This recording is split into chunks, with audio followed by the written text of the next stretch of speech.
সকালবেলা পান্তা খাওয়ার জন্য শুশনি শাক তুলতে আসছি। এই যে শুশনি শাক অনেকেই প্রায় চেনে এই শাকটাকে, কত হয়েছে এই যে জলের মাঝখানে তুলতে আসছি।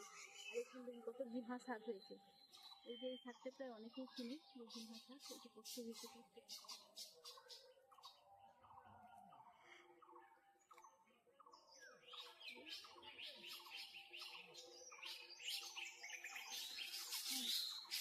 যে আমি আরো এই যে অল্প শাকে তো হবে না, না এর জন্য আরো শাকের সন্ধানে আর একটা জায়গায় শাক আছে, ওইখানে যাচ্ছি। যে জঙ্গলের মধ্যে দিয়ে এখন যেতে লাগবে।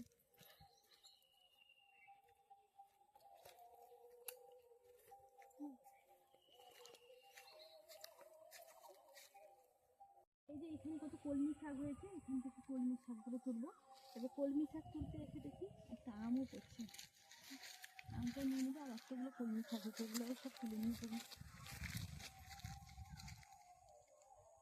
গ্রামে এইটা একটা জিনিস, কোনো কিছু কিনে খেতে হয় না, সব কিছু যখন চাইলে পাওয়া যাবে। এই যে কত কলমি শাক হচ্ছে, যত ইচ্ছে তত তুলতে পারবে।